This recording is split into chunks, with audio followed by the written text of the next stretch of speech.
Welcome back, everyone, to the late night review. And tonight it's a dark, dark night, and it's appropriate to talk about Friday the 13th again, one of the Friday the 13th movies. It's a series that I have a lot of nostalgia for. I grew up watching these movies, and the one I'm going to talk about tonight, I was taken to the theater to see it. It's Friday the 13th, Part 5, The New Beginning. Now, this is often a movie that a lot of Friday the 13th fans or even non-fans might not care for that much. I think recently it's gotten a little bit more popular than it has in the past. It's almost like Halloween 3 in the Halloween series. That's one of my favorite Halloweens, by the way. I've always liked it and then just grew to like it more over the years. This one I don't think was ever hated quite as much as Halloween 3. But it wasn't liked very much, and I think over the years, so it's gotten a little bit more popular, as far as I know. And I have always enjoyed this movie. I was disappointed as a kid that it wasn't the real Jason, and all my reviews are pretty much spoiler reviews. Probably should have mentioned that at the beginning, but like so many people have seen this movie already, especially horror fans. I like it. It's not my favorite Friday the 13th by far, but I think it's a worthy addition to the franchise. They tried something different. It took a little guts to do that. People wanted to see Jason come, especially the fans wanted to see him come back, so they took a chance. And it might not have paid off as much as they wanted, but I think over the years it's a solid addition to the franchise. I am one of those who thinks part one is a classic. Some people don't. I just watched it not too long ago, and then watched a movie reaction to it on YouTube not too long ago. And the way part one was done, I thought was really good. It's a classic. It builds. It's almost like Hitchcock building the tension. I think it was actually in all the Friday the 13th movies. I think how Friday the 13th Part 1, building the tension, how it built the tension was probably done better than most of the Friday the 13th movies. In the first one, I think it was a classic. People complain about it being too dark. I actually think it made it more scary and more interesting. I kind of liked it dark, the dark shadows. And I know they're not particularly talking about the cinematic stuff, the dark shadows and the good parts, how it looked, but they're just kind of talking about they wish they would have had more lighting so you could see. I actually liked it a little bit better because it was dark. Thought it made it a little bit more scary and the darker shadows even darker, but that's just me. A lot of people might disagree. I think the first one is a classic. And if I were to rank this one, the fifth one, with the first one, I think the first one's the better movie. The better movie. I have a little bit more fun with this one. Uh, I have a little bit more fun with this one with Roy.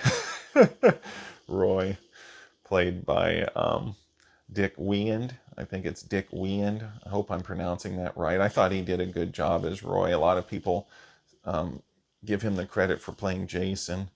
Um, he didn't really play Jason. He played Roy, the ambulance driver. And I think the guy who played Jason did a good job. I think that Roy Burns, they had a toy too on YouTube, the Ultimate Roy toy. I watched this toy review. It was pretty cool how they had him with the, different, had the machete, the flare, and all that stuff. It was an Ultimate Roy or something. I saw a YouTube video. That's one of my hobbies, by the way. I don't have a lot of toys here myself. I should probably get some Superman toys. He's my favorite hero. I don't want to get sidetracked. I'm supposed to be talking about Friday the 13th Part 5, but I saw Friday the 13th Part 5. I do have the dream sequence, Jason. Yeah, here it is. I'll show you real quick here. The dream sequence, Jason, from Friday the 13th. There's my reflection. Reflections of our life. But yeah, this is Friday the 13th, Part 5, The New Beginning, the dream sequence, Jason. I got this at Target. Bought this not too long before I left where I used to live. And then actually, I got this too from Target. just show you real quick. I know the video's not about these, but I picked up these. He-Man and Skeletor. The perfect match. The ultimate hero in that series and the ultimate villain. Although I have to say, I like this a lot too. This is fantastic. This Hordak from She-Ra, Princess of Power. That's another show I grew up watching. I really, really like it. And the thing about this is I picked it up and I thought, gee, I want to save a little money, but it's like 32, 33 bucks. I got to the counter and the lady there was really nice. She said, do you know this is on sale? Hey, it was after Christmas. They had a few other ones there. I tried to pick. There was a couple that looked like they might have been out of the package a little bit. One with a little mark on the head. So I skipped those, and this one looked to be the one that was unblemished. So I picked it up. I took it out of the package, but I put it back in the past. And she was a nice lady. She said, yeah, this is a discount. So I only got it. It only cost me like $8 or $9. I think it was like $8.99.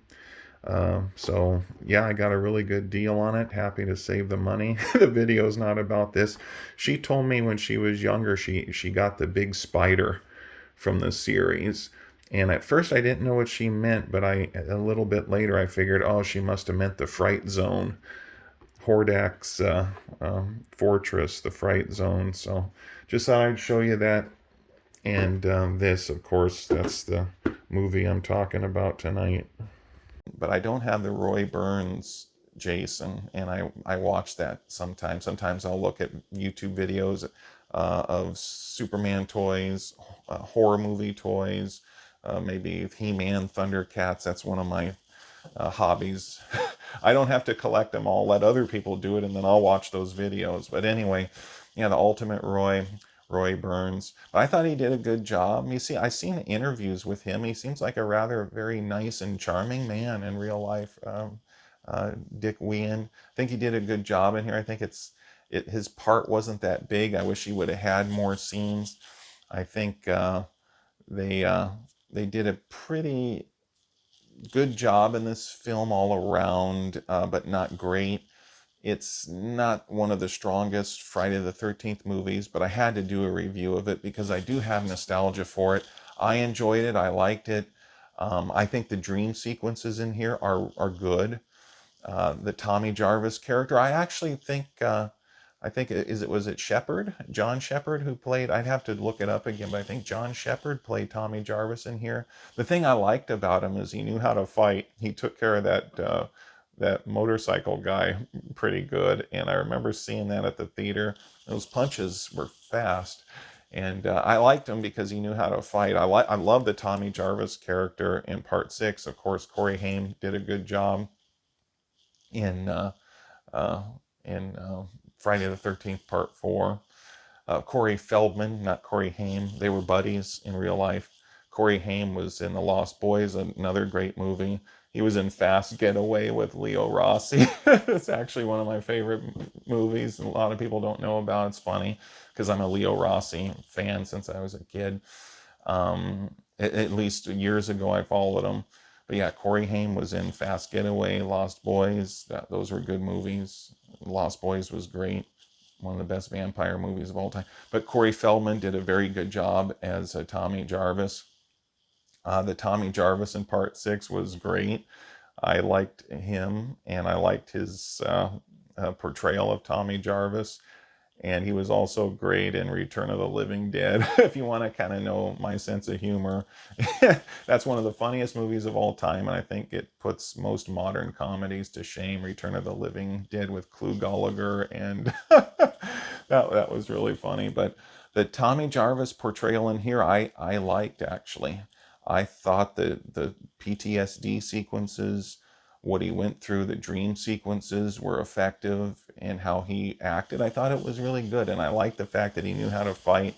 I have nostalgia for this movie, and when I went to see it, we were a little bit, just a couple minutes late for the film, just a little, like a minute or two, because we came in when Tommy Jarvis was in the dream sequence. It was raining, and he was walking with his raincoat, the yellow raincoat, to go see Jason's grave, and those two guys were trying to dig him up, and then Jason comes out alive and he kills the two guys, and then he comes over to Tommy Jarvis. It's a dream, it's a nightmare.